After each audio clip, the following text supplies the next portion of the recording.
Hello guys, स्वागत है आपका अपने यूट्यूब चैनल स्टडी विद अमन कुल में। आज हम लाए हैं शिक्षा निदेशालय राष्ट्रीय राजधानी क्षेत्र दिल्ली की कार्यपत्रक नंबर 78 जो कि क्लास 9 के लिए है।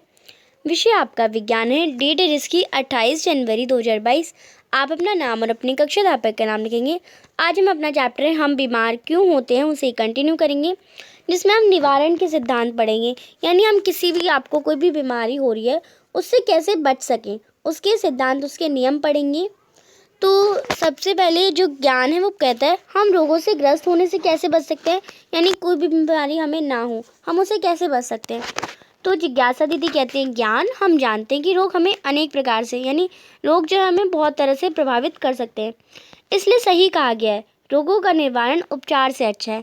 यानी इस स्टेटमेंट को आपको ध्यान से देखना है। तो रोगों का निवारण यानी अगर हम रोग से बचेंगे, वो हम अपने रोग को होने ही नहीं देंगे, उसके सारे निवारण देखेंगे, उसके कि उसका निवारण कर सकें, उससे बच सकें। और अगर आपको रोग हो गया तो उपचार करने में कितना पैसा भी लगेगा, आप वीक भी हो जाएंगे, आपको थक जाएंगे, आपकी बॉडी को आराम चाहिए होगा, आपको उपचार करने में उसके पैसे भी लगेंगे। तो बहुत सारी चीज़ें होंगी उपचार करने में। तो इसलिए रोगों का, अगर हम रोगों से बच ही रहेंगे तो उसका उपचार करने की तो ज़रूरत ही नहीं पड़ेगी। इसलिए रोगों का निवारण उपचार से अच्छा है, ये इसमें बताया गया। अब हम इसे दो मुख्य विधियों द्वारा रोगग्रस्त होने से बच सकते हैं, आपको सुरक्षित रखते हैं, जिसे निवारण के सिद्धांत भी कहते हैं। अब पहला एक तो सामान्य विधि और दूसरा है रोग विशिष्ट विधियाँ। सामान्य विधि सभी प्रकार के रोग से बचाव में सहायक होती है, और जो रोग विशिष्ट विधियाँ जो कि एक विशिष्ट रोग में प्रयुक्त होती हैं वो है प्रतिरक्षाकरण। तो निवारण के सिद्धांत में सबसे पहले सकारात्मक रोग के निवारण के सामान्य सिद्धांत, यानी सामान्य सिद्धांत देखते हैं, फिर हम विशिष्ट उपाय देखेंगे। तो सकारात्मक रोगों के निवारण के सामान्य सिद्धांत, पहला है संक्रमण से बचाव, यानी हम अपनी डिसीज़ को होने ही नहीं देते हैं। रोगाणुओं के संपर्क से आने से आपको बचना है, जैसे जो वायु जनित सूक्ष्म जीव है उनसे बचने के लिए आपको क्या करना है, भीड़ भाड़ वाले इलाकों में जाने से बचना है। अब आपको पता है ये वाली जो मार्केट है इसमें बहुत ज़्यादा भीड़ होती है, आपको वहाँ बहुत कम जाना है। जाना अगर आपको ज़रूरत है जाने की तो आप क्या करेंगे, लोग आपको पता है 6 से 8 बजे तक यहाँ पे भीड़ रहती है, तो आप 9 बजे जाइए, या 6 से 9 के बीच में भीड़ रहती है तो 10 बजे जाइए। तो आपको ज़्यादातर भीड़ भाड़ वाले इलाकों से, मेनली यही क्या है, भीड़ भाड़ वाले इलाकों से बचना है, सामाजिक दूरी बनानी है। वरना अब आप कहेंगे क्यों नहीं जा सकते, अब जाएंगे अगर ये वाला इंसान जो है वो इन्फेक्टेड है, वो खांस रहा है और आप यहाँ पे खड़े हैं, तो उसके जो वायु में जो पार्टिकल्स हैं वो उड़ जाएंगे और वो आप में भी आ सकते हैं। तो ये वाला हो जाएगा जिसमें आप यहाँ पे रोग से संक्रमित हो जाएंगी। अब आपने कहा वायु जनित से तो बच गए, जल जनित में क्या होगा, तो जल जनित सूक्ष्म जीवों से बचने के लिए आपको एकदम साफ, एकदम प्योरीफाई जल उपलब्ध कराकर पीना है। फिर है रोग वाहक द्वारा फैलाए, यानी अगर किसी रोग ने, किसी जानवर ने हमें काट लिया, किसी मच्छर ने काट लिया हमें, तो क्या करें। तो रोग वाहक द्वारा फैले गए सूक्ष्म जीवों से बचने के लिए आपको वातावरण को साफ रखना है। वातावरण साफ रखेंगे तो मच्छर बिक्की कुछ भी नहीं आएगा, जिससे मच्छरों की पैदावार बंद हो जाएगी।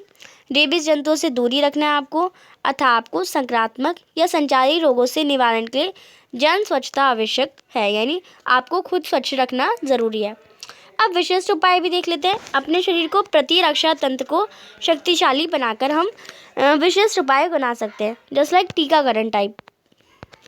तो हमारे शरीर का प्रतिरक्षा तंत्र सूक्ष्म जीवों से लड़कर हमें रोगों से बचाए रखता है। हम अपने शरीर के प्रतिरक्षा तंत्र को निम्न तरीकों से मजबूत बना सकते हैं: पूर्ण एवं संतुलित आहार लेकर, जंक फूड छोड़कर, नियमित व्यायाम से। आपको पता है व्यक्तिगत स्वच्छता और पूर्ण निद्रा से हम अपने आप को एकदम इम्यूनाइज रख सकते हैं। हम तंबाकू, शराब, धूम्रपान यानी बीड़ी, सिगरेट, ड्रग्स, इन सब से बच सकर इनका अगर हम यूज़ ना करें, हमें शराब नहीं पीनी, हमें तंबाकू नहीं खाना, तो हम रोगों से बच सकते हैं। स्वयं उपचार ना कर स्ट्रेस आदि से बचना, यानी आपको क्या करना है, मेडिटेशन करना है जिससे आपको स्ट्रेस ना हो। स्वयं उपचार नहीं करने की ये दवाई खा लेती हूँ इससे ठीक हो जाएगा, ऐसे कुछ नहीं करना। अब आप कहेंगे प्रतिरक्षा क्या होती है, शरीर की रोगों से लड़ने की क्षमता या हमारे शरीर की रोगाणुओं के विरुद्ध लड़ने की क्षमता को ही प्रतिरक्षा कहते हैं, यानी खुद की रक्षा। स्वयं को जांचिए। पहला प्रश्न है रोगों से निवारण के लिए कौन सी 2 विधियां प्रमुख है, संक्षेप में लिखिए। तो आपको पता है एक तो सामान्य विधि और एक रोग विशेष विधि। सामान्य विधि में सभी प्रकार के रोग से बचने की सहायक होता है और रोग विशेष विधि प्रतिरक्षाकरण यानी एक विशेष रोग में उपयुक्त होती है। दूसरा प्रश्न है, सकारात्मक रोगों के निवारण के सामान्य सिद्धांत क्या हैं?